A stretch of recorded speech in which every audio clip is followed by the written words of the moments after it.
Good afternoon, everyone, and welcome to the candidate forum with the 5 candidates seeking the Democratic nomination for the July 7th Arlington County Board special election. Shonda Choon, Takis Karatonis, Barbara Cannonen, Nicole Merline, and Jimmy Rogers.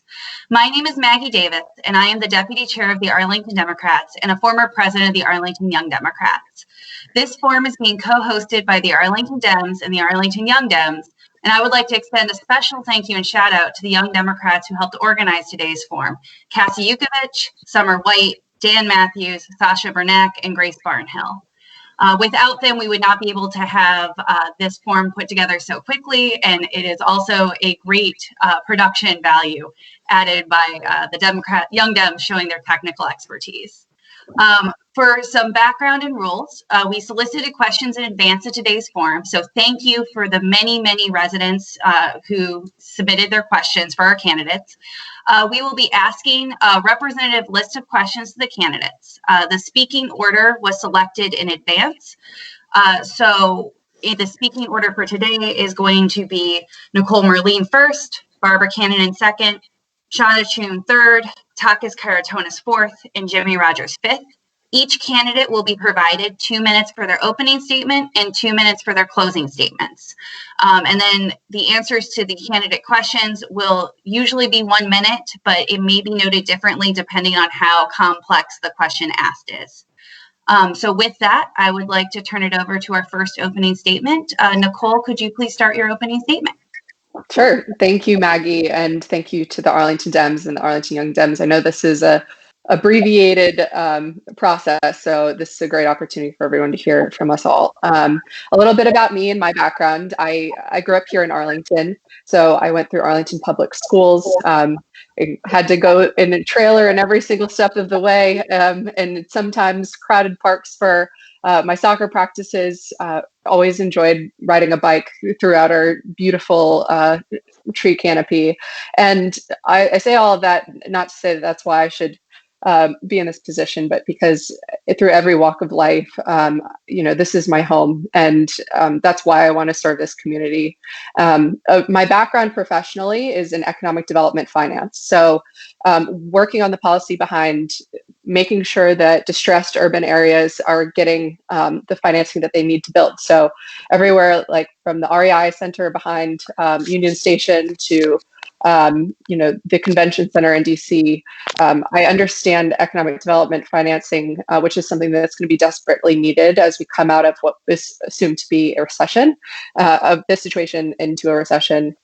In Arlington, I emailed everyone a list of the things that I've done, but in general, about a dozen different working groups, commissions relating to economic development, small business, but also transportation, whether that's the Pedestrian Safety Vision Zero, or Roslyn Core group. I'm sure that we're going to get way more into policy, but the top things that I really would like to focus on are sustainable planning, environmental consciousness, and making sure that everyone has a seat at the table, no matter if they're a renter or they have various abilities to be able to have a voice in this process. So thank you again for the opportunity, and I'm excited to dive deep.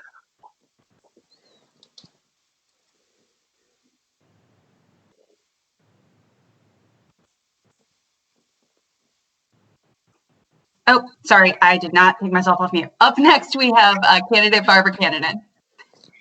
Thank you, Maggie, and good afternoon, Arlington Democrats. I've had the privilege of serving our community as a member of the Arlington School Board for the past 6 years. And now I'm honored to ask for your support in the special election to fill Eric Gutschall's seat on the county board. Eric was a friend. He was smart, honest, and thoughtful, and he truly cared about our community. I seek to live up to his standards in my campaign for and service on the county board, and I hope to have your support. I'm running for county board to bring my experience as a trusted, collaborative leader to fight for our community at this difficult time. As a school board member, I've worked all across Arlington to support our students, families, and staff. I've engaged the community in positive, constructive ways. I've employed my skills as a PhD economist and dug into challenging budgets, done my homework, brought an equity lens, and made tough, informed decisions to move our school system and county forward. We're living in an unprecedented time. As a county board member, I will dig in to provide for our community's most urgent needs, especially supporting the food and housing insecure and our workers. And I will invest in rebuilding a robust and vibrant economy that spans every neighborhood in Arlington. Going forward, I will work toward a vision for a better, stronger, inclusive Arlington with great parks and schools, affordable housing, and a diversified economy. Experience matters in this election. Let's continue to work together to make Arlington better than ever. I look forward to our conversation today. Thank you. All right, thank you, Barbara. Our next opening statement is from candidate Chanda Chone. Good afternoon. Thank you for having me, Maggie. Thank you, Arlington Dems and Young Dems, for organizing this forum. And thank you, Arlington Democrats out there watching and taking on this responsibility of democracy. I'd like to start by telling you a little bit about myself and how I want to serve Arlington. I am an immigrant who first came to America as a war refugee from Southeast Asia in the 1980s. I'm a military veteran who raised his right hand at age 17, swearing an oath to defend this country. I'm a technology professional who has worked on cutting-edge projects in IT, data analytics, and cybersecurity. I'm a business manager who has led teams and delivered on projects worth millions of dollars.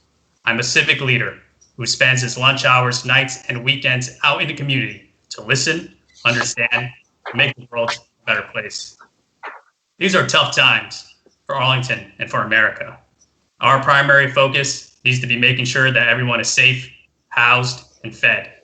Then we need to get Arlington back to work, back to school, and back to living.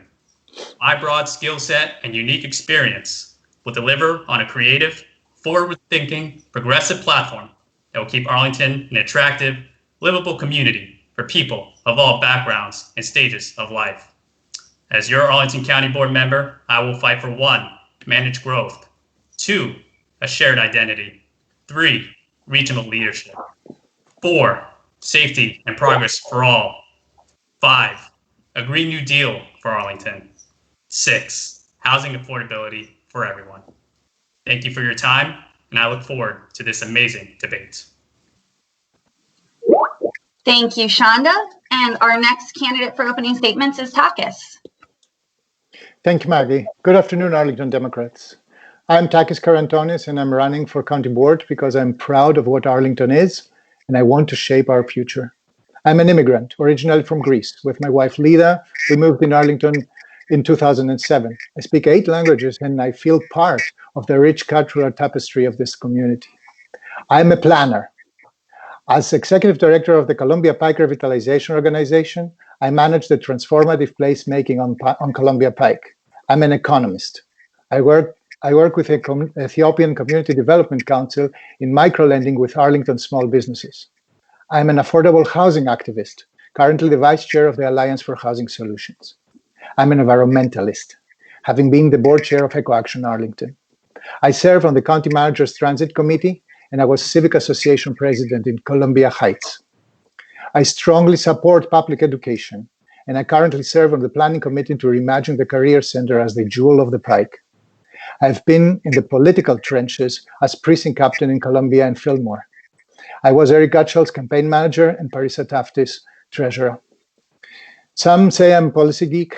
I probably am. I have experience in economic development, housing, transportation, urbanism, and environmental policy. I'm committed to serious planning, good, honest government, and broad citizen participation. Out of the COVID crisis, a different community will emerge. Our vision for the future may become challenged. Yet we must manage the challenge in this crisis without sacrificing our values. We must fight and innovate to ensure an equitable and bright future for all Arlingtonians. I'm ready to serve in elected office with the same enthusiasm, dedication, and drive I've been serving as a citizen and as an activist and as a Democrat for all these years. I hope I can earn your support and your vote. Thank you. All right, thank you, Takis. And our last candidate to introduce themselves is Jimmy Rogers. Jimmy? Thank you and good afternoon, fellow Arlington Democrats. I wanted to start my opening statement with a quick moment of silence for Eric, and then I'm going to read my candidate statement.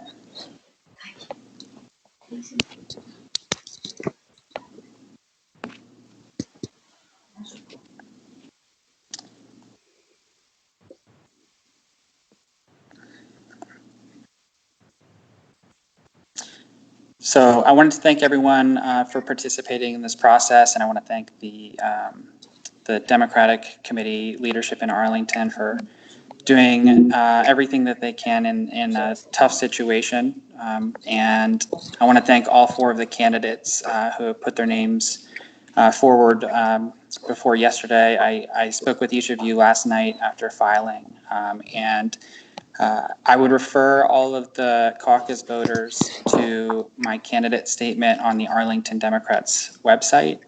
I filed as a candidate as a option of last resort with the pledge to resign the board seat immediately after the special election if I am the Democratic nominee.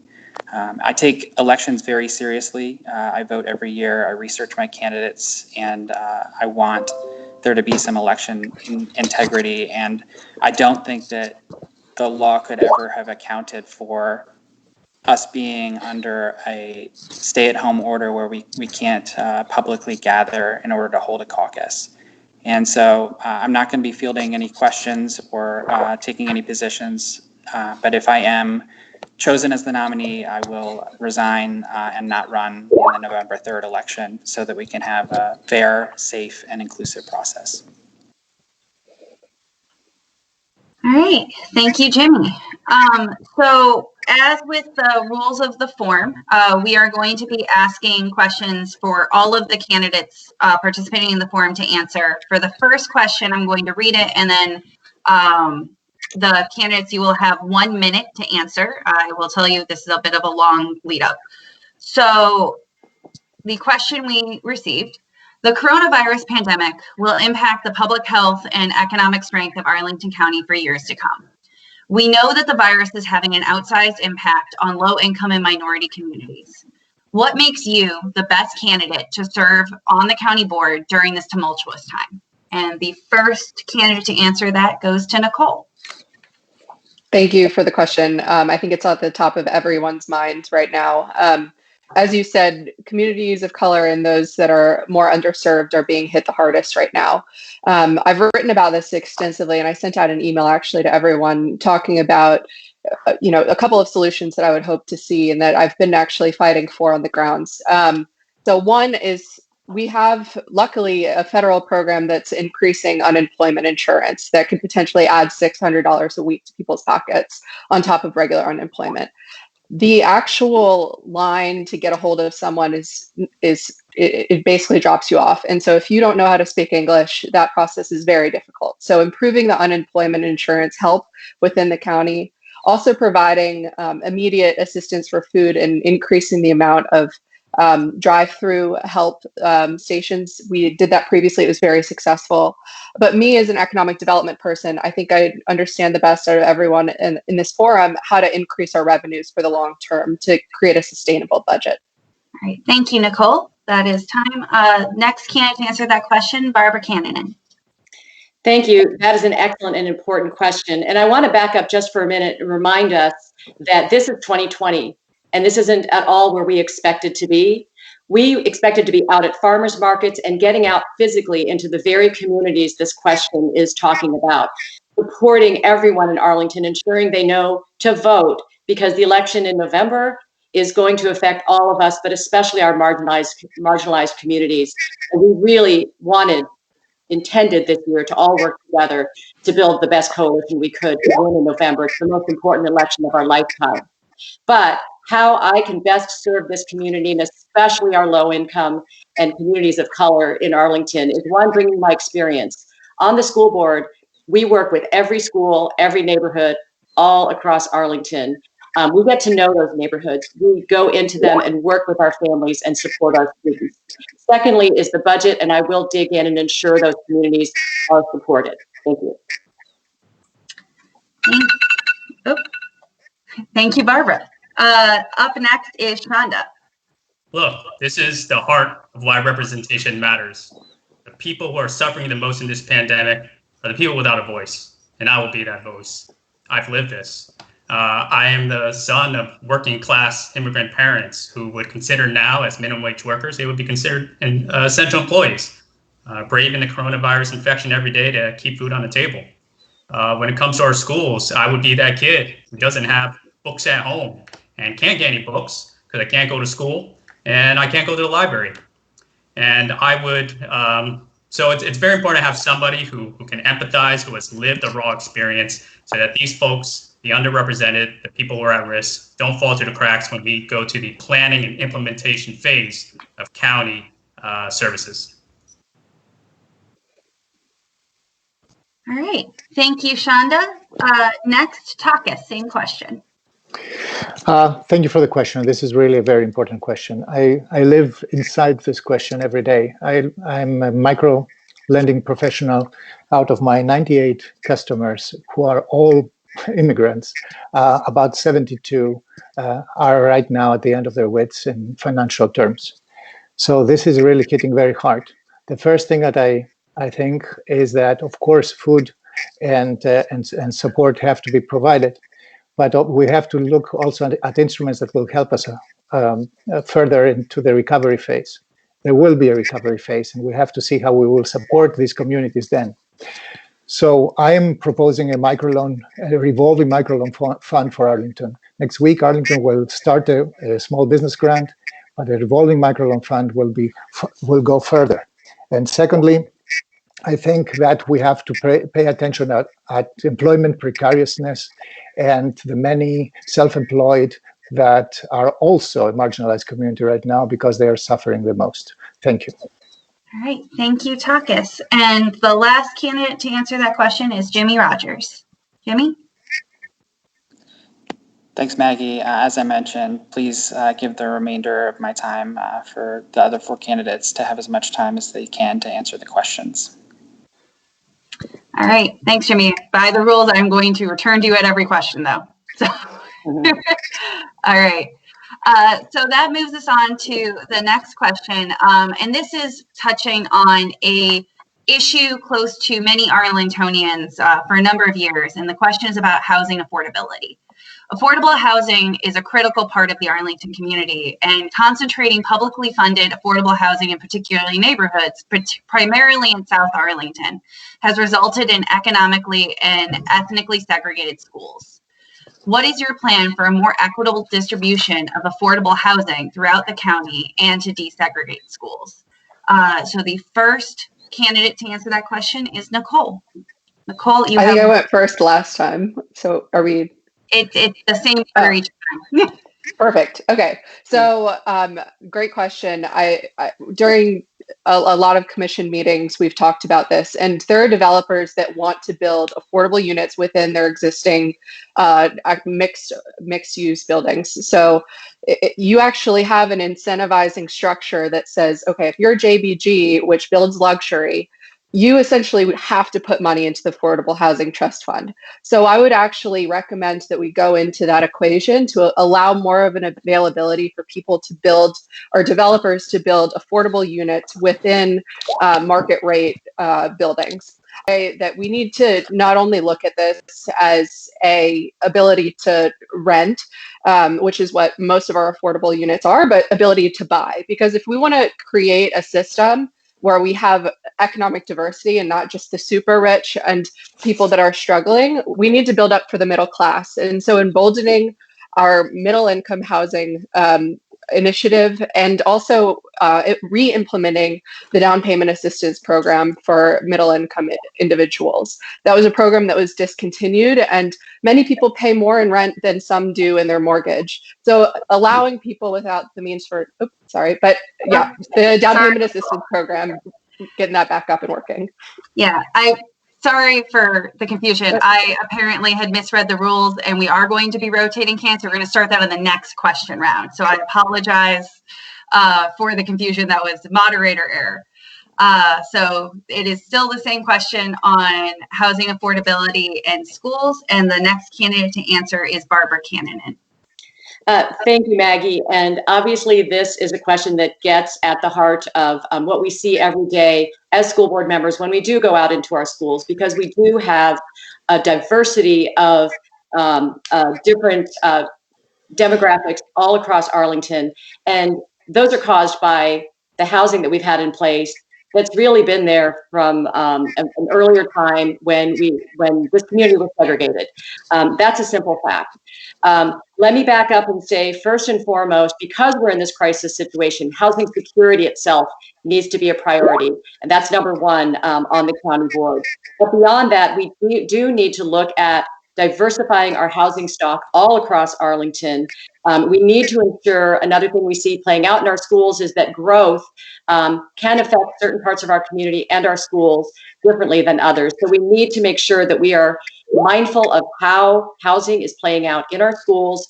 And it's not a matter of yes or no to affordable missing middle housing, but where, why, and how. It's going to take a lot of focus and energy. It's a complex problem, but obviously the land use policies are going to be at the core of how we solve this problem. Thank you, Barbara. And up next, same question, Chanda. Look, I want Arlington to be a place that's attractive and a livable community for people of all backgrounds and stages of life.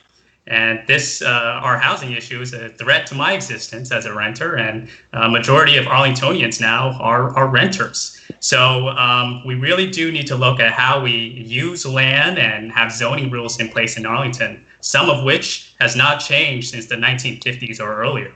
Over half the land in Arlington is zoned for only single-family detached homes, and that sort of doesn't make sense. So I support Eric Gutschall's, missing middle housing study that he championed. I want to update land use and zoning rules where reasonable and feasible to allow for more diverse, affordable forms of housing throughout Arlington, such as multifamily homes, micro apartments, accessory dwelling units, and senior living centers. Thank you.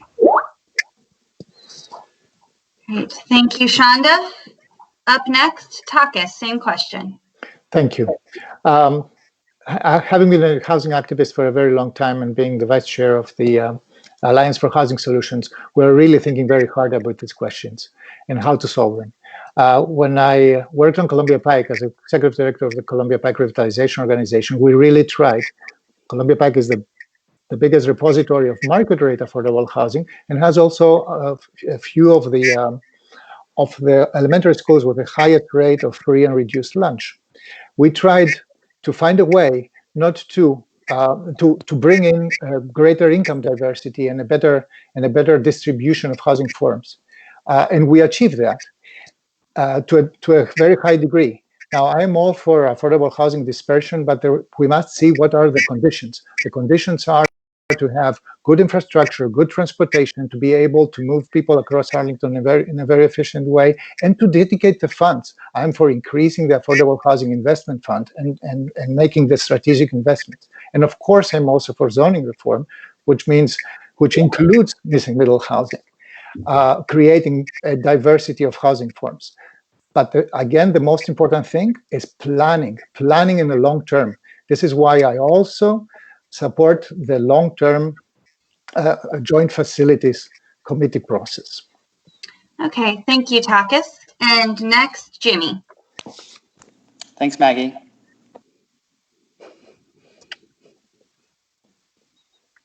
Jimmy, do you have any answer or thoughts, or are you ceding back time? Maggie, yeah, please give the remainder of my time to the candidates. Okay, thank you. So with that, I would like to, for the next, again, I apologize, I had erred this past round. So the next candidate to answer is going to be Barbara Cannon. We're going to rotate through. So it's going to be Barbara, Chanda, Takis, Jimmy, then Nicole. For this question, I'm going to kind of moderator ability to give you guys all 2 minutes to answer, because I know this is an issue at top of mind of many Arlington residents. And the issue is regarding the Amazon headquarters moving to Arlington. So the county board has approved $23 million in public incentives to Amazon. What are your plans to protect workers and foster greater community benefits from Amazon and Arlington taxpayers. So up first is Barbara. Yes, thank you for that very important question. As I've been telling folks, as I've been talking to voters this week, there are two issues that are going to dominate the county board's time for the near, mid, and long-term future on the county board. That is housing, of course, but also Amazon. As they develop out that campus, it's going to be a focus that county board members are going to spend a lot of time on. I want to back up and mention that when it was first announced that Amazon was coming to Arlington, we were experiencing a 25% vacancy rate, commercial vacancy rate. And that was really making both the county and school boards' budgets very difficult. We need that commercial tenants in order to fund our government services and the things we enjoy in Arlington. So their choice, their decision to come has really helped sort of boost our economy so far. And of course, now we're in the crisis, but we were otherwise on a path to have one of our best budgets ever until the crisis hit. In terms of workers, let me first mention that I just learned this morning that I've been endorsed by Laborers International. We had a great meeting with the Arlington Labor Caucus last Thursday. I have been endorsed in the past by the laborers. I've worked on the school board in support of our staff in a variety of ways, including raising the minimum wage, fighting for paid parental leave, and have generally brought a pro-worker approach to all of my work. I will continue that. As we go forward, our state law, of course, are going to guide what we can do legally. However, there's going to be a lot of opportunity as board members to be working with Amazon, partnering with them, working to achieve benefits from their presence, whether they're a corporate mission that we approve of or not. It doesn't matter. What matters is partnering with the folks that are here and looking for ways that we can benefit from that partnership. Working with our school, for example, is a great one. So I will be supporting our workers. I will be supporting ways for our students, as well as our students on the George Mason campus and the Nova campus to have opportunities to work with Amazon, and again, pursuing the positive benefits that we can get from that relationship. Thank you. Great. Thank you, Barbara. The same question to Shonda, please.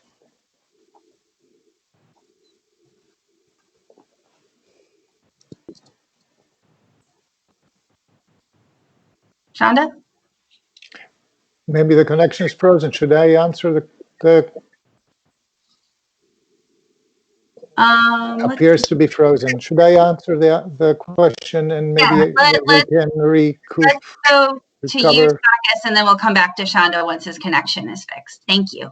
So thank you for the question. This is a very important question. It's it is indeed a complex question because it has many components.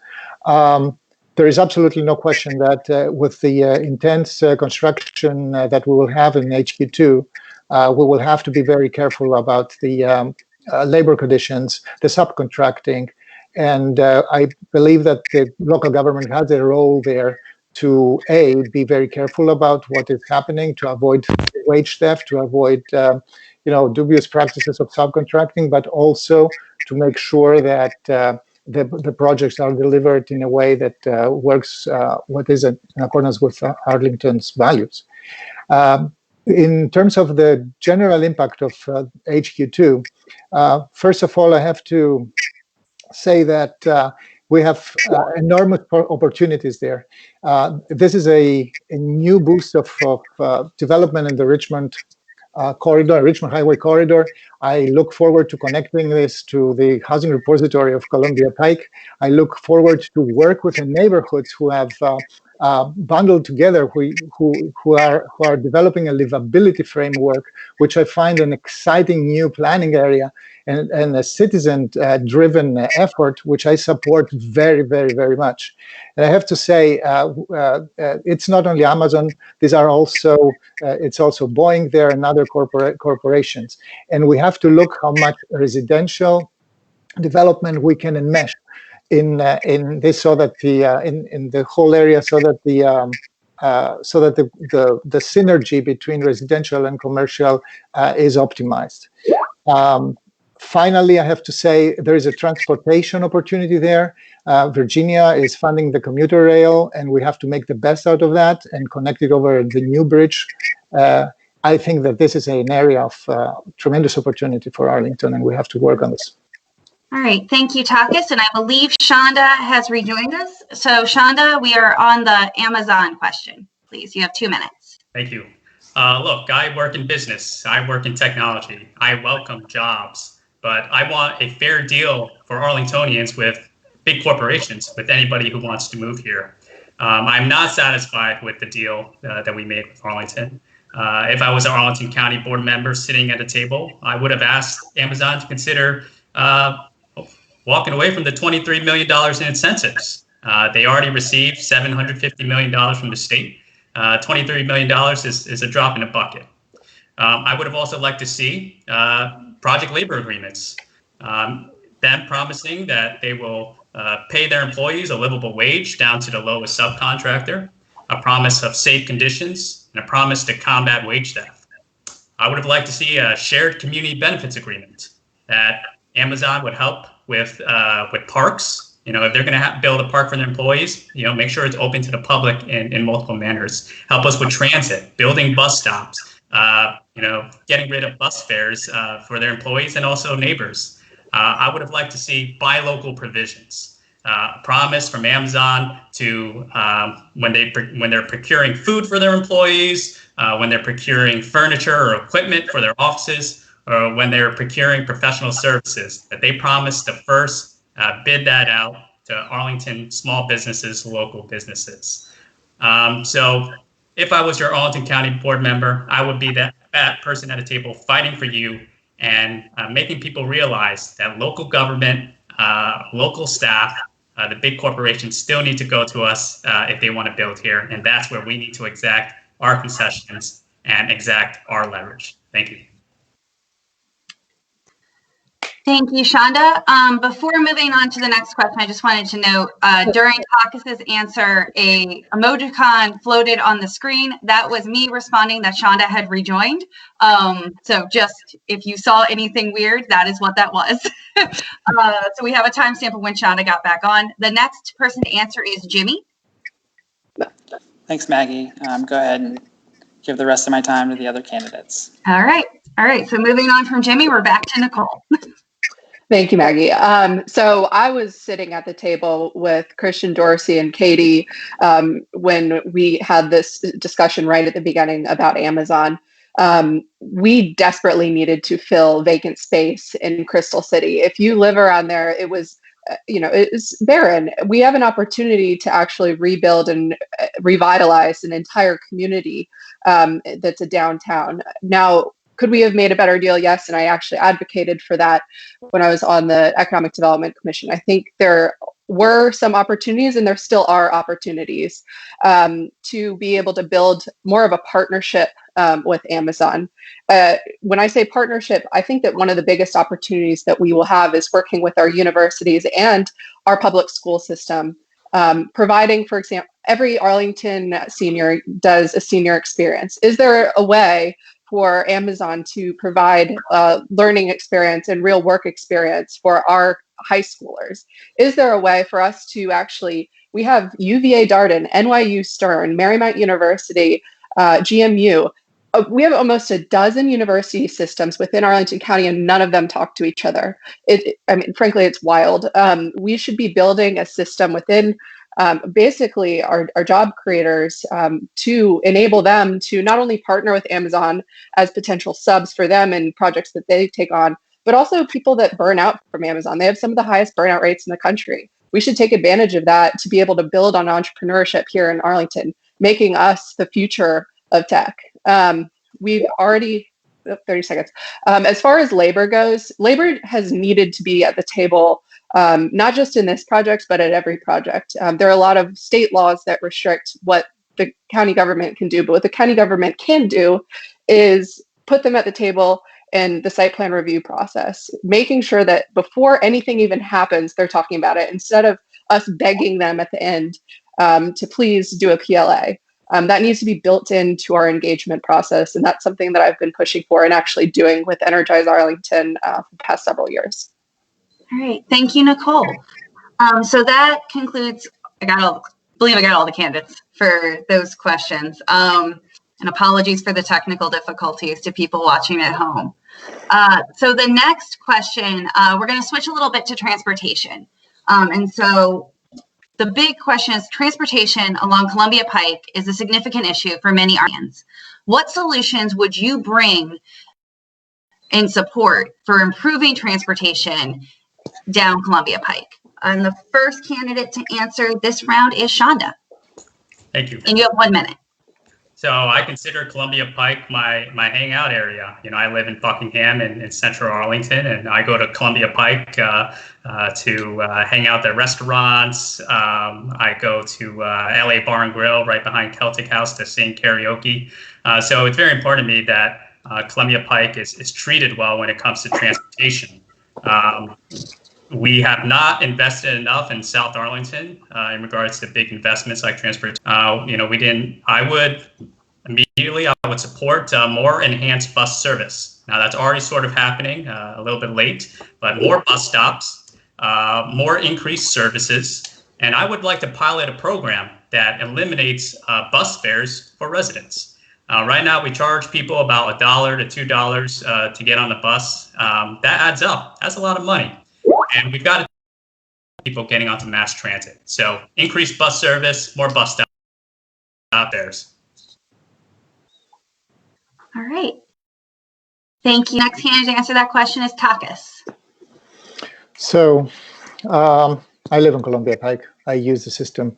This is used to be and still is one of the best of the highest ridership corridors in Northern Virginia, and we have not done the job that we promised to do in all aspects. For me, this is an absolute priority. This will be among the first things that I will do if elected. Off-vehicle fare collection, higher frequency, this famous premium bus service, signal priority, and even down to smart prioritizing of lanes for buses. We need to do that. We also need to look at the new geography of Arlington. So, for example, there's only one bus that goes now to Crystal City, yet 3 connections to Ballston, or even better. So that is really not where we want to be.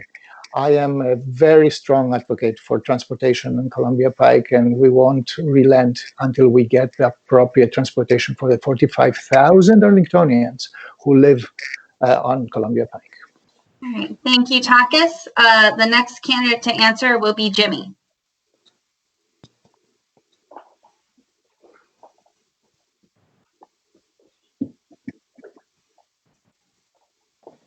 All right. I know Jimmy's stance has been to share his time, so I think I'm just going to take moderator privilege and move on to Nicole. Thank you. So I think that what was promised on Columbia Pike with BRT has just not been actualized, and it makes me angry because, frankly, that is where market rate affordable units are. And if we're looking at increasing housing supply and access to affordable housing supply, we need to have a better system. For a long time, I didn't have a car, and so the amount of time it would take me to bus to essentially a red line in DC was not feasible for me. And so if it were me on the board, I'd be screaming from the rooftops the fact that Metro even suggested undergrounding Metro along Columbia Pike. It got brought up maybe for a week, and we've almost forgotten about it. We need to be advocating hard with Metro because right now we can have as many buses as we want, but until Metro essentially commits to doing things like paying fares off of the bus, which we cannot do, that is up to Metro, we will not have actualized BRT. And so the long-term solution needs to be undergrounding Metro in order to increase our housing supply and better serve the communities that live there. All right. Thank you, Nicole. And Barbara, I believe you are the last candidate to answer this question. 1 minute. Thank you, Maggie. Yes, I was a candidate on the ballot with Alan Howes the year the streetcar was the controversy that really drove that election in 2014. So I became deeply engaged along with Alan on that issue. Interestingly, just recently in the last few months, Chris Slatt has been writing about where we have gotten from that point, and he outlines that really not very far. We have marginal improvements made in some ways on transit on the Columbia Pike, on Columbia Pike, but we don't have what was envisioned. And the bottom line is, it's not just transit; it's an entire development solution that was in place. So it's not that we need to implement BRT. We need to implement the plan, the development plan. Transit is about moving people to places they need to go. That's an entire plan. We really need to get back to that and ultimately enhance transit, bikeable, walkable opportunities along the Pike. My understanding is that Metro is not a feasible option, and that, of course, we can talk about that, but at the end of the day, we really just need to get back to what is our plan for Columbia Pike? How are we going to enhance it? The Career Center project that was mentioned earlier. Thank you, Barbara. That is time. So the next set of questions are actually going to be individual questions for each candidate. So it's going to be just one question designated to a specific candidate. And so we're going to have every candidate answer a question. It just won't be the same one. By the rotation, the candidate up to talk next is Takis. And so Takis, here is the question that was asked specifically of you. So as executive director of the Columbia Pike Revitalization Organization, you often lobbied and appeared before the county board as a community advocate. How will these experiences inform your perspective as a local elected official, and why have you chosen now to run for the county board? This is true. I spent a very long time working in community planning and lobbying the Arlington County Board and working with staff to implement planning on Columbia Pike. I was essential back then, an essential collaborator in implementing the Columbia Pike form-based code. I worked to plan together with other citizens and staff to complete the Columbia Pike neighborhoods plan and implement the second Columbia Pike form-based code. And I was, of course, also part of the transportation debate. So what I got from that is the deep understanding of how Arlington County works, of how the political process works, of how important citizen participation is, and how we won't achieve absolutely nothing if there are no strong citizen coalitions that carry the issues forward. On Columbia Pike, we learned that the hard way. We have, from the 70s to the 2000s, we had 30 years of zero development, but then citizens stood up and made it happen with the first form-based code, and then again later in 2012. This is a formative experience for me. This is how I understand Arlington politics from the point of view of participation, producing the coalitions, and convincing Arlingtonians about the priorities. And also working with staff to make that happen. All right, thank you so much, Takis. So the next question is for Jimmy. Jimmy, are you still on?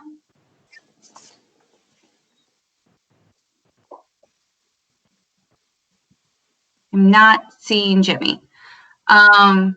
So without Jimmy, our next question is going to go to Nicole. And Nicole, you're going to have 2 minutes. So Nicole, as a community advocate, you have lobbied on both the local and state level. How will these experiences inform your perspective as a local elected official, and why have you chosen now to run for the county board? Yeah, so Arlington is 26 square miles, and sometimes these working groups and the building, coalitions that we build make it seem like we're insular, but we're not. We're part of an entire metro region. Whether you're talking about our housing stock and being able to achieve missing middle housing, whether you're talking about moving people from Arlington to DC to Tyson's, whether you're talking about our environment and making sure that our entire DC community works as a region, and even in COVID. So my relationships that I've built in not just Northern Virginia, but also in DC, for example, would give me a really unique perspective in being able to bring us together as a region and not just isolate ourselves from the rest of that. when I ran for state senate, there were plenty of things that I ran on, but almost all of them, as I would say, went down to your day to day. And essentially, my platform was allowing local governments to have more authority over what they can do to serve their communities. Everything from sewer to environmental to housing, zoning laws, essentially, or proffers, for example. I know in the details the types of things that we are able to do to incentivize growth in certain areas that we can do to say, okay, if you're a office owner, how do we make sure that you're actually filling your building with tenants that are small businesses, for example? So I know in the weeds, the authorities that we have and that we're actually missing out on as far as best practices and what other people are doing in Fairfax, DC, and other places. I think it's also given me a unique perspective on planning. We currently do not have anything in place that says, okay, you're building X number of apartments, X number of condos. What is the impact of that on our metro? What is the impact of that on our schools? Other jurisdictions do have that. And so I would look to improve upon that. Why am I running in this race? Honestly, I really think that we need a perspective of a renter on the board. We are more than half of the county with renters. No one has that perspective. 2/3 of the county in multi-unit, including condos. So I'd like to bring that perspective to the board now. All right. Thank you, Nicole. So I believe there's a technical issue and Jimmy has been temporarily dropped from the call. So we're going to move on to Barbara. So Barbara, you are also going to have 2 minutes to answer your specific question. And the question for you: Arlington schools will face significant challenges in the upcoming year with the ripple effects from coronavirus and a new superintendent. Why are you choosing to leave the school board and to now run for the county board? How will your work on the school board translate to your work on the county board? Thank you. That is a very important question. The simple bottom line is losing Eric was a huge loss for the leadership at the county board level. And I am running for county board to bring the experience that I have as a board member, as a community leader, to that very important job right now. I've been endorsed by 2 of my school board colleagues, and we all agree that given the crisis we're in, given the budget difficulties that we have at the county board level, which is driven by the growing needs and the economic downturn, at the end of the day, I can do more positive work for our community and our schools and benefit our schools more from the county board seat at this time. Maggie's question mentioned that we are bringing on a new superintendent. We have been going through that hiring process this year. Our chair, Tanya Talento, has announced that we will be sharing the name of our new superintendent in May. And I'm confident that the school system will be in good hands when we get to that point of announcing our superintendent. It is also true that there's going to be some change on the school board itself. There's an election going on right now, and I think that we are going to be moving forward with a strong school board. We will have myself, as well as my colleagues and others who are available to mentor the school board, and we will end up in strong hands, especially with that leadership of the superintendent. But the bottom line is, what's important now is strong leadership at the county level. I will bring a perspective to the county board of understanding all of Arlington, every corner of it. When you're on the school board, you go out to all the schools, you go out to all the neighborhoods, you engage with the diverse population that we have, and I will bring that positive, constructive, collaborative approach to working with the community to the county board. All right, thank you, Barbara. So up next is Shonda. So Shonda, the question for you, and again, you have 2 minutes like the other candidates. Earlier this year, you chose to primary County Board Chair Libby Garvey because you believe she should be replaced on the county board. Why have you now chosen to switch races and potentially serve alongside her? Thank you. Look, the world has changed. I didn't get to choose that we would be in the middle of a pandemic. I didn't get to choose that a good man would pass away. And I didn't choose that the circuit court judge would set a special election date so quickly and so soon. So for me, it's never been about running against one person. I've run before. It's always been about serving. It's always been about providing representation. So the current priority for me is this gap in local government in the middle of this crisis. And that fundamentally, I believe I have the background and the skill set that is needed to help Arlington get through this in the short term, but also in the long term. Short term, making sure that everybody's safe, housed, and fed. And then long term, the economic ramifications, the social ramifications.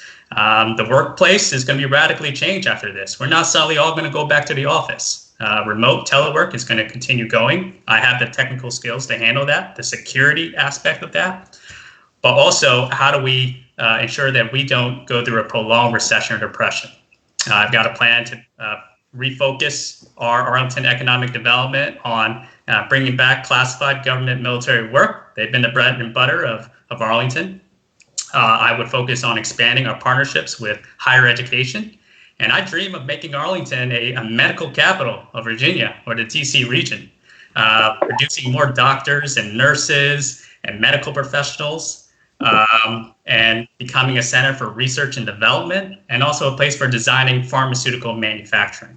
So I've got a plan, I've got experience, and I've got the skills to get Arlington through this in the short term and in the long term. And that means running now, and that means winning the special election. Thank you.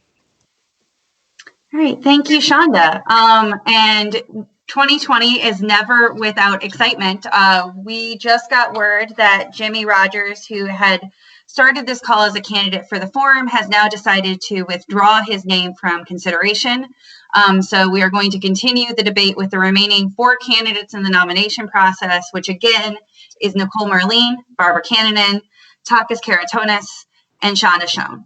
So we are back to the group-wide questions. So again, it's going to be the same question asked to each candidate, and each candidate is going to be given a minute to respond to this question. And so because of the withdrawal of Jimmy, this round is going to start at Nicole. So Nicole, starting with you, what are your plans to elevate voices of communities of color during your time in office? How have you elevated communities of color in your current work? Great. That's an amazing question. So first of all, it's my work on Energize Arlington. So I've actually worked with county manager and the county manager's office to ensure that we have a more inclusive engagement process. And that starts from the very beginning of any kind of, commission work, any kind of long-term planning period. And really traditionally, it was the people that were shouting the loudest that got a seat at the table.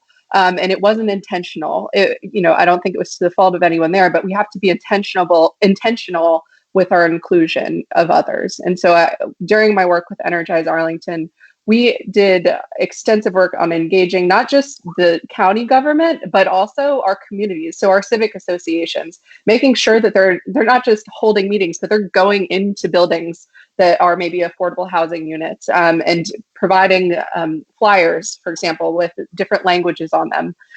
So that's something that I've been working on for the last several years within the county. And I would hope that, and I actually agree with Takis on a micro-lending idea as far as small business support for those that are minority and women-owned businesses, and empowering a division of EDC called Biz Launch. All right, thank you, Nicole. Next candidate to answer that is Barbara. Yes, thank you, Maggie.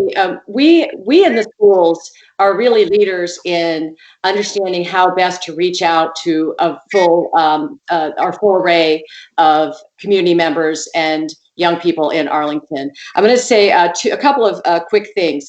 One is when we dug into the history of Arlington, and a simple example is renaming the middle school that we just opened from a name that honored Robert E. Lee's childhood plantation home to changing it to Dorothy Ham Middle School, which celebrated a community activist who helped desegregate our schools in Arlington. So we worked with the community, had a lot of conversations, and that's the kind of approach that we need to take with all of our work, is reaching out to all communities and having those conversations.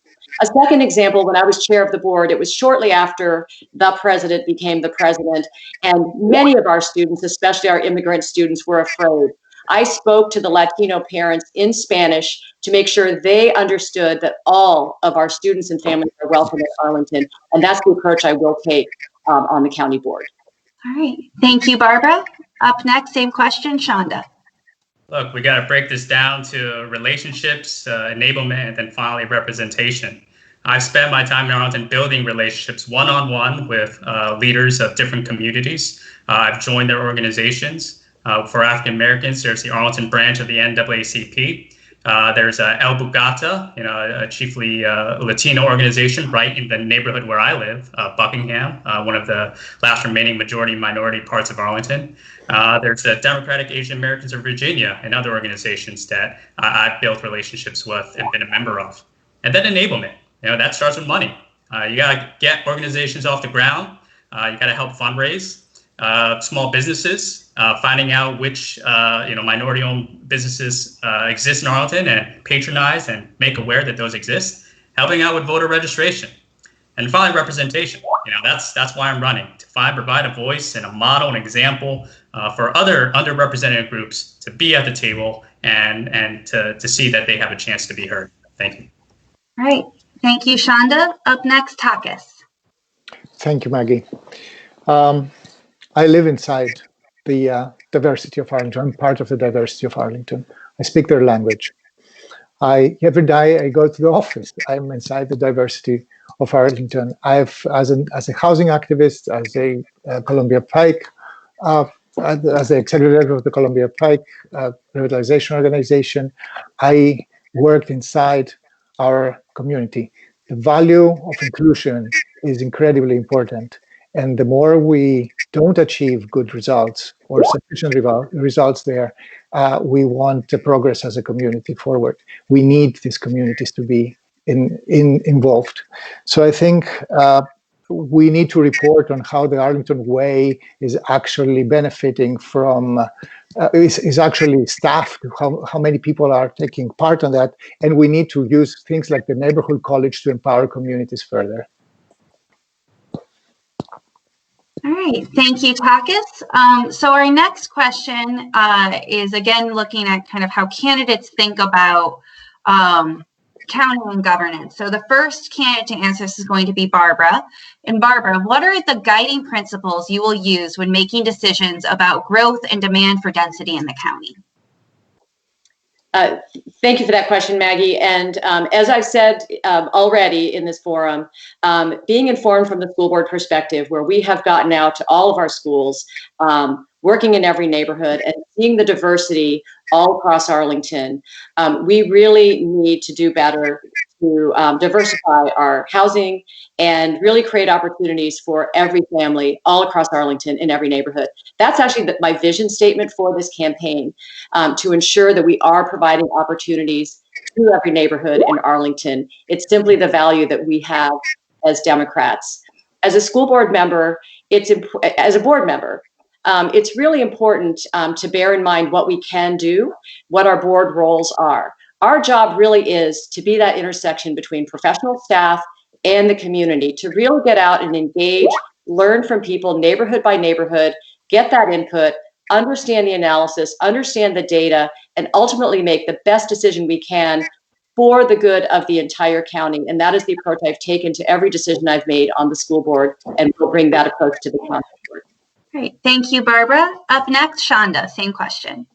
Look, Arlington County is soon to approach almost 250,000 people in just 26 square miles. Managed growth. So managed growth has been at the top of my platform and will be one of my #1 priority. I will work to ensure that Arlington's growth is well managed and sustainable while advancing a better quality of life and services for every resident. I want to preserve our small town charms amidst big city amenities.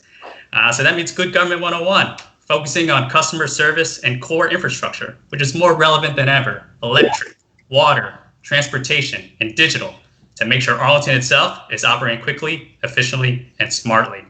And big picture decision making that's incorporate more community feedback, comprehensive impact assessments, and proper long-term planning when we're making our decisions. Thank you. Thank you, Shonda. The next candidate, same question, is Takis. So I think that Arlington, one of the things that I'm proud about Arlington is that we have really the best track record, probably in the nation, of managing growth. We are a poster child of smart growth and how to do that right. Planning is at the core of it. and I'm going to bring planning back into the set of strong qualities of the Arlington County Board. Planning requires long-term planning and requires also being very well in touch with what happens at the street level. I've done that both on Columbia Pike. I've done it as a housing activist. I've done it as an environmental activist when I've chaired Eco Action Arlington. Bringing all these elements together gives us the blueprint, the toolbox that will have enough tools to accommodate growth, manage it responsibly, reduce as much as we can the adverse effects, and maximize the positive effects that are really important. All right, thank you so much, Takis. And the last candidate to answer this question is Nicole. Thank you. I like to describe myself as an infrastructure Democrat, making sure that we're building out our infrastructure to fit the needs of our planned growth. We already know what buildings are coming down the pike and what we have zoned for where. We need to be able to literally get the data behind every single infrastructure impact of that growth, meaning everywhere from a school seat and what school to what is our sewage plan to what is our bus routes, what are our public transportation needs in those corridors, and what's the difference between a single family household, a condo, and an apartment, because every single one of those is different. We really don't have a plan in place for any of those things. And so that's something that I've been advocating for strongly for the past year to bring us to basically par with other Northern Virginia jurisdictions. We do need to grow, and I think we need to focus that growth in our existing transportation planned corridors. And then from there, look at other inclusionary zoning methods. All right, thank you, Nicole. So I believe all the candidates have answered that question. We're going to move on to the next one. And the lead up is a little long, but we're still going to give each candidate 1 minute to answer. And the first candidate that's going to answer is going to be Shonda. So the question, the Me Too movement has exposed many issues still facing women in the workplace and public life. What policies are included in your platform that elevate and empower women, especially young or low-income women? As a party leader, how will you ensure that the party in Arlington and in Virginia is an inclusive place for women? And Shonda, you have 1 minute. Thank you. So this is very close to me. I've served over 14 years in the Army Reserve and the Army and various organizations, corporate America and family life. We're dealing with this epidemic, the scourge of sexual harassment and assault. In the military, I was a member of these family readiness groups and trying to find ways to get at the root cause. So when it comes to the local level in Arlington County, we need to start from the beginning. Where do these behaviors come from? What education is there? What's happening in the home? I've been an advocate of Project Peace, that educational local effort to tell people to not be a bystander in these situations. So I would support more training and education programs starting at the family level, in schools, and then support organizations like Doorways for women and families, so that people can report and get help when needed. Great, thank you, Shonda. Next up is Takis. You have 1 minute. Thank you. This is indeed a very, very important thing, especially for those of us who have worked with immigrant communities, and we've seen the many problems that we have with women, especially now during the COVID crisis and the stay-at-home orders. We've seen increase in domestic violence. We have seen increase in situations where our officers, our law enforcement doesn't even have access to, because of the immigration situation that doesn't allow or disincentivizes people to report them. We need a better social network that allows these denouncements to be brought forward and dealt with without having the fear of ICE and others. But it's also about something else. I do believe that we have a huge potential of development especially for minority and women. They are a strong economic potential and a strong social potential, and we haven't tapped into that. We need to refocus our social services on this. Thank you, Takis. Next up, Nicole, same question. So this question hits home for me. And I will just say we also have the opportunity to make this county board a woman-dominated board if we do elect a woman to the seat. But it all starts with representation and dignity and providing women with a platform so that they're seen as leaders. If we don't have women in the boardroom, if we don't have women in leadership positions and they're seen as secondary, then respect in the home will always follow. So I would say not only just on this board, but also in business and making sure that we are contracting and doing subcontracting with intention to minority and women-owned businesses, like I said, with the biz launch provision. I'd also say just continuing and expanding that program in bars that we have that encourages people to tell their bartender if something's going wrong on a date. It's been, I've heard, very successful, and I even know people that have used it. So continuing and expanding knowledge of that program. Great. Thank you, Nicole. And last candidate to answer this question is Barbara. Thank you, Maggie. Yes. So first of all, let me say that for the past 6 years, I have been a sponsor of the Commission on the Status of Women, Arlington's Commission on the Status of Women. It is an important organization. It's an important commission. They do great work, and I've been very supportive of what they do. So the first thing to do on the county board, of course, is to look to their recommendations and help support what they're doing. My platform is about a number of things that affect all types of women, but low-income women especially. Support for schools, that includes after-school programs, support for small businesses. Another topic we haven't talked about at all today are green spaces. And that's an example where women of all ages, but especially women with children, need to feel safe and have opportunities to be outside. At the end of the day, again, with my board work on the school board, we bring an equity lens, and we are strong in bringing an equity lens to all of our work. There are a variety of lenses that we need to apply, and this is one of them, and I will be sure to do that on the county board. All right. Thank you, Barbara. So I believe that covers all of the candidates for that question. So we're going to move on to the next one, and this one, I believe we are starting with Takis. So Takis, what is one specific initiative you would propose or action you would take as a board member to improve the lives of disabled residents in Arlington?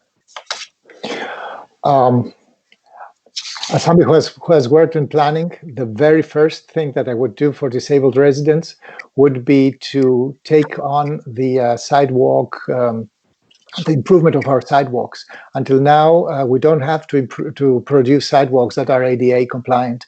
We leave it very often to the developers to produce sidewalks that are really very difficult to negotiate for our disabled citizens, of our disabled neighbors. I worked very hard to get to work myself with developers to create terracing, to create possibilities for better urban mobility, for better mobility for these residents. And very often it just takes a lot of attention and preventive attention to get this done. So that would be my first initiative, to fix Arlington sidewalks and make them broad enough, like more than 5 feet. All right, thank you so much, Takis. Same question, Nicole. So this is, and I serve on the Vision Zero Pedestrian Safety Working Group, and that what Takis just talked about is extremely important to the disabilities community. Even right outside of my door, if I was in crutches, I would not be able to get off of the sidewalk. And this extends to our schools. There have been recent school developments and facilities that have had the disability community not pleased with the results. And so making sure that any kind of infrastructure, whether that's our community centers, our schools, and otherwise, that the disability community has a seat at the table. I would also say engagement. Frankly, we have such meeting in-person intensive focus, and so it's very hard for people with disabilities to be part of that engagement. So moving things online to provide a forum for that. And the last thing I will say is building codes. So many apartment buildings of people that I know that are disabled do not have arm bars for them to be able to stand in the shower. And so requiring that apartment and condo buildings do have things of that nature, at least in a set number of units within the building. Thank you, Nicole. So same question, Barbara. Thank you, Maggie. Yes, and I heard from a disabilities activist by email that, in fact, I'm the only candidate who has a disability statement on my campaign website. So the first thing I would do, frankly, is take a look at the county's new equity policy, because disabilities, community members with disabilities need to be part of that ongoing conversation, and every conversation we have, it needs to be one of the lenses we apply to everything we do. And I'm not sure the current equity policy includes that. But secondly, and I agree completely with what Nicole just said, one of the things about having experience is that sometimes your experiences are that you make mistakes and then you learn and you do better from there.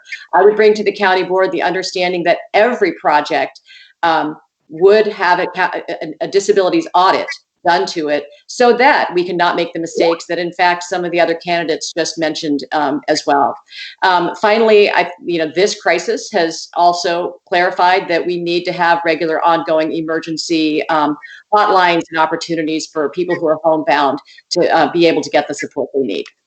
Thank you, Barbara. And Shonda, you have 1 minute to answer the same question. Accessibility is number one. I would like to see a central office or designated person that deals with accessibility, ADA compliance, and design into all buildings. I mean, you could go to the Ellen Bosman Government Center and Courthouse, and if you want to go into one of the restrooms, there's no button to push to have the door open automatically. You could go into right near me, the new Ballston Quarter Mall. Same thing. You want to go to a restroom, you still got to physically push a very heavy set door. This makes no sense. And finally, the same thing in my apartment building. If you want to drop off your trash in the trash room and put it down the trash chute, once again, no way to open it. If you're in a wheelchair, no way to open it automatically. That's terrible. And so it's all those little things that most of us take for granted that really makes life hard for so many people. And so that's the kind of eye that I want to bring to county government regulation. Thank you.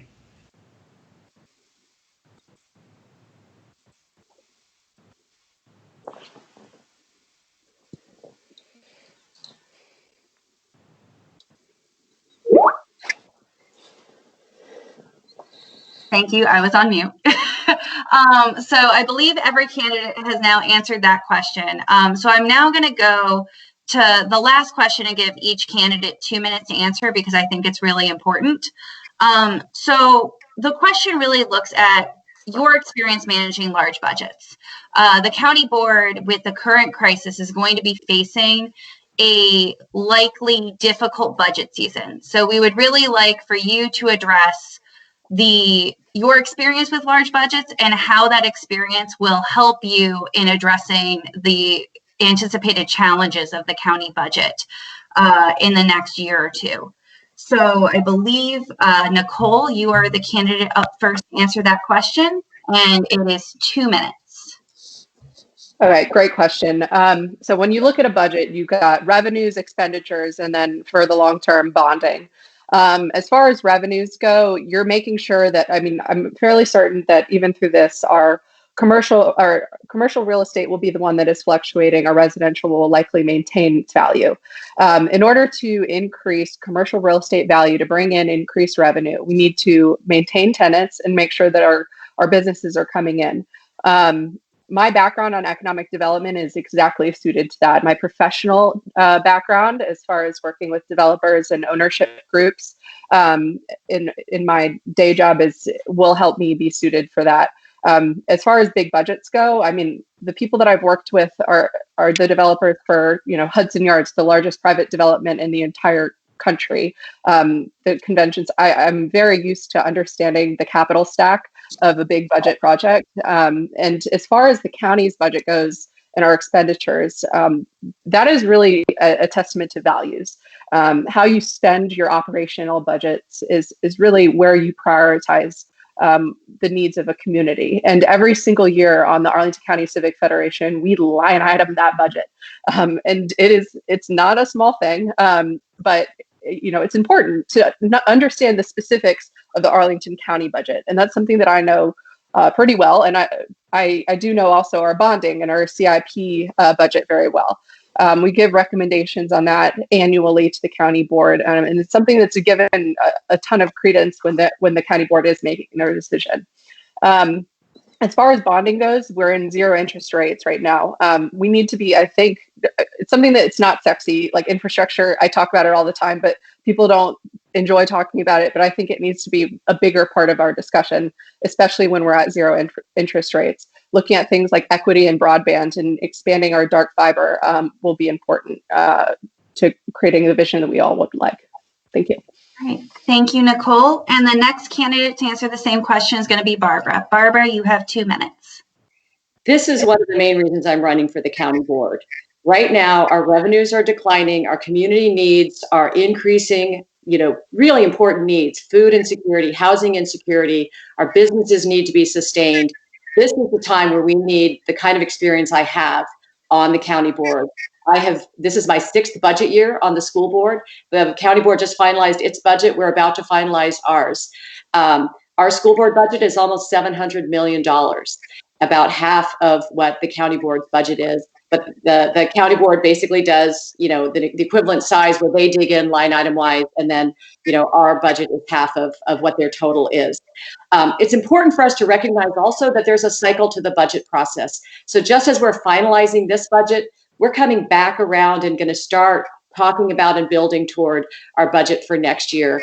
And because this crisis is ongoing, we're going to be needing to think about that over the midterm. Sustainability is fundamental to my platform as I'm running. We need to make sure that what we're putting into our budget is something we can continue to afford. I want to applaud the county board for several things that they did do in this budget. The emergency funding, both for housing, for food, but also for small businesses, to sustain small businesses. It's important as we're in this crisis to not have that crash down on us by starving our community. In fact, we need to invest. Even locally, we're practicing a form of Keynesian economics where we are investing in our keeping people employed. We have pulled from reserves. The county board pulled from reserves to fund this budget. That's what local governments can do to do that. And it's important they're spending a little more so that we can keep going. One thing that's very important as we get back to that cycle and go to next year is that both our staffs on the school board and the county board side deserved raises this year. We need to ensure that we are going to provide those raises going forward. Again, that's how we're going to stimulate the economy and get out of this situation as fast as possible. All right. Thank you so much, Barbara. And then that same question to Shonda, please. 2 minutes. Thank you. Look, as a business manager, I've dealt with multi-million-dollar projects and programs and contracts. As a technology professional, I've been the engineer. I've been the data analyst that has gotten deep into reports and variables and seeing the cause and effects. In regards to Arlington County, I've sat in on and participated in meetings such as the county's Fiscal Affairs Advisory Commission, the Arlington County Civic Federation that Nicole mentioned, we also need to lay out our priorities for what we need to do with the county budget now. As I've said before, our primary focus needs to be making sure that everyone is safe, housed, and fed.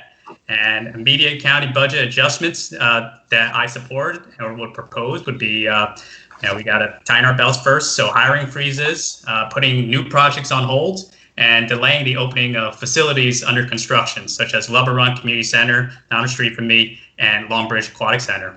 I would use up that freed up and found monies and divert it to the COVID-19 response. We need to have universal coronavirus testing. I want to make a goal for personal protective equipment and masks for all workers and residents. And we need to start hiring teams of contact tracers to make sure the virus does not further spread. We need rent, mortgage, and property tax relief. We need small business support. I would love to see a leasing of empty motel and hotel space to temporarily house first responders, healthcare workers, and the homeless. I want to see premium pay for frontline workers. And I want more emergency food assistance for residents in need. We need to keep funding that, and we need to build out the logistics network to make sure that people are not hungry. Thank you. Thank you, Shonda. And last candidate to answer that question, Takis, you have 2 minutes. As an economist, in my past, I've been working in very big companies. Some of them have been building airports. So I am familiar with dealing with the big budgets. The most important insight that I ever gotten out of that is that sometimes small changes, small decisions have enormous consequences, and big decisions sometimes have less than expected big impact. I have the expertise, and I have worked for a very long time as an economist to be able to discern the difference between the two. And I think that in Arlington, we also have a very active citizenship and a very active input process in the budget, so that we can evaluate with high precision what exactly the impacts of our decisions will be. I am for a robust public input process in our budget system and improving that year after year. It is also about strategic improvements, strategic positions. As a housing activist and on behalf of the Alliance for Housing Solutions, this year we ran a campaign to increase the Affordable Housing Investment Fund money. And at the same time, we asked the county board to increase the housing grants allocation. The second, the county board has done, and we thank them for that. This is extremely important in the COVID crisis to support the tenants and the people who cannot right now make the payments on their rent. The Affordable Housing Investment Fund, stayed the same over the year. I advocate, though, to increase these expenditures right now in this year, because yes, it's Keynesian economics. We need to stimulate the recovery, and this is a great way to do that by allowing affordable housing to be built.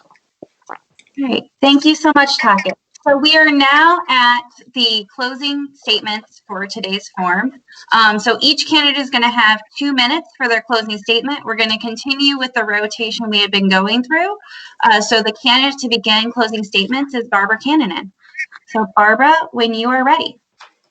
All right. Well, thank you, Maggie. And thank you all for coming to the debate today. To my fellow candidates, thank you for engaging and for caring about this community. Arlington Democrats, I am ready to serve on the county board. My campaign is strong.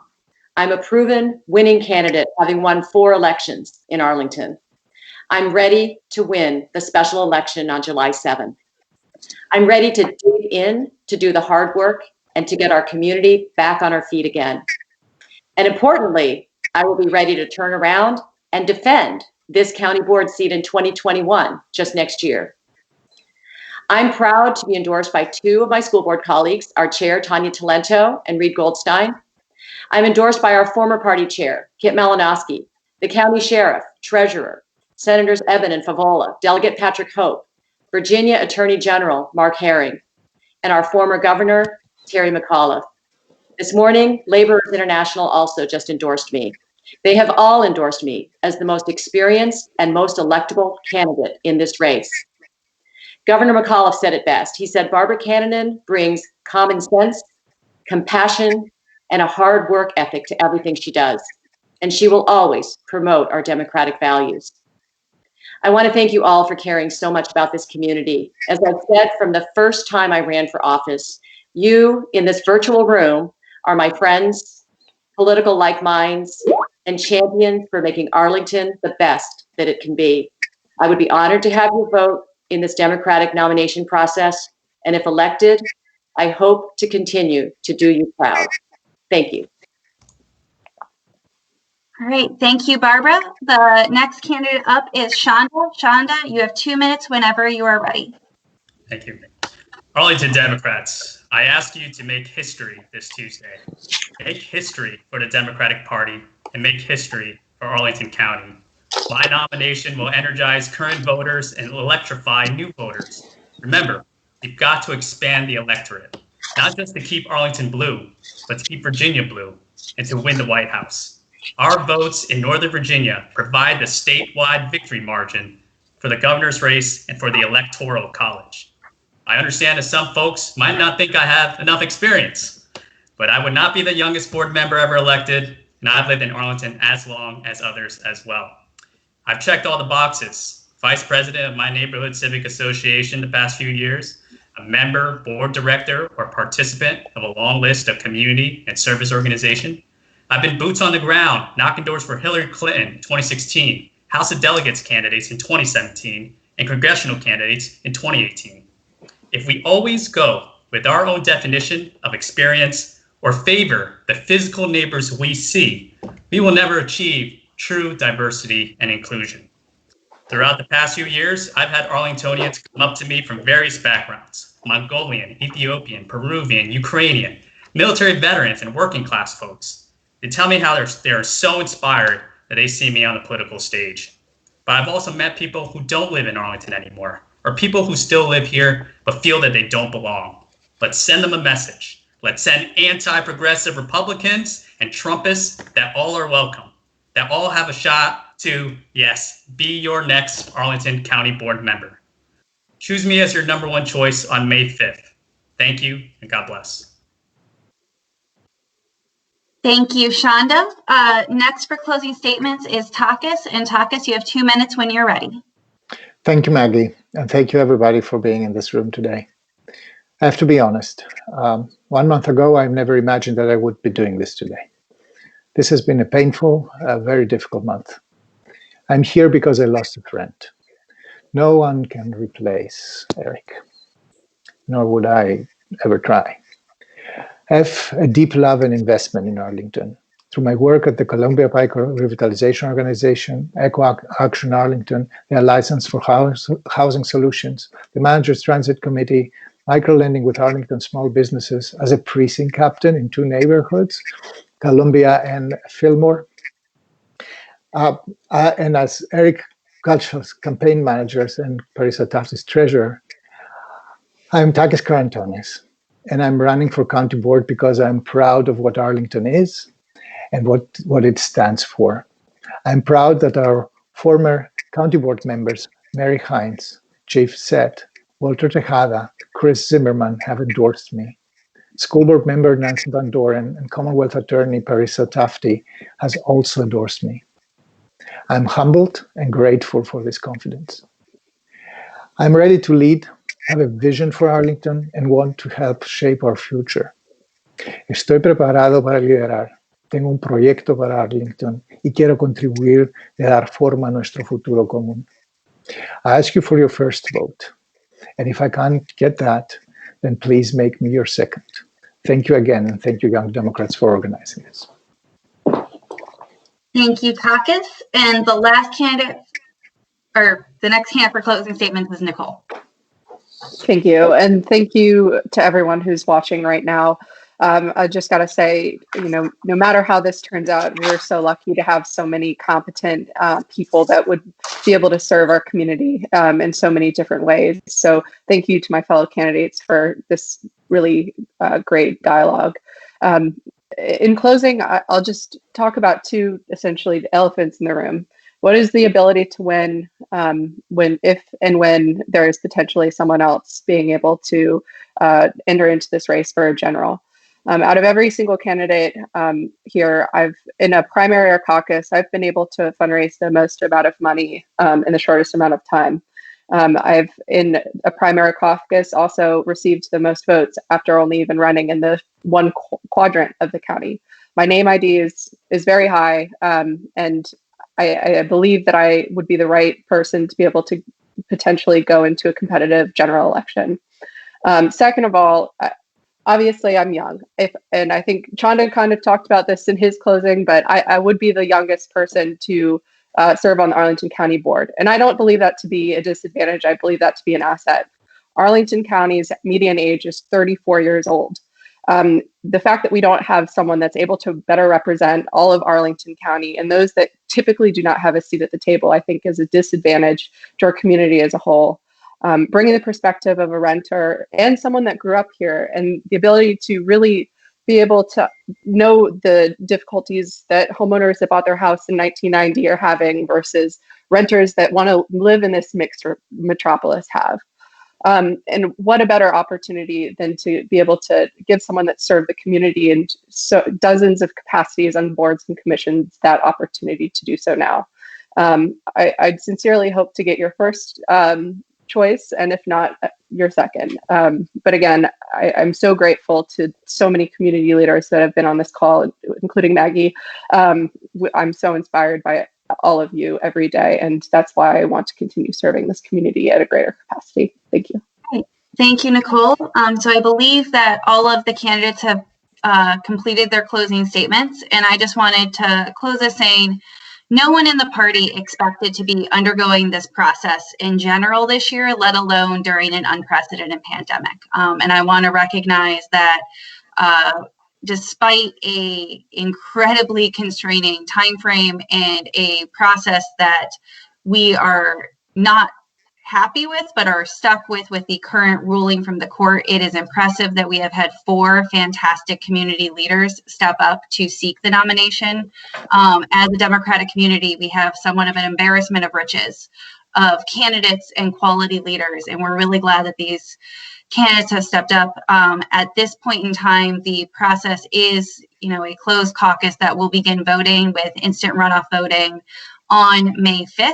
And we really thank all of the candidates for their time, for their support, and we will be sure to make sure that all of the voters in the voting pool get their message, and hopefully all the voters will watch this forum.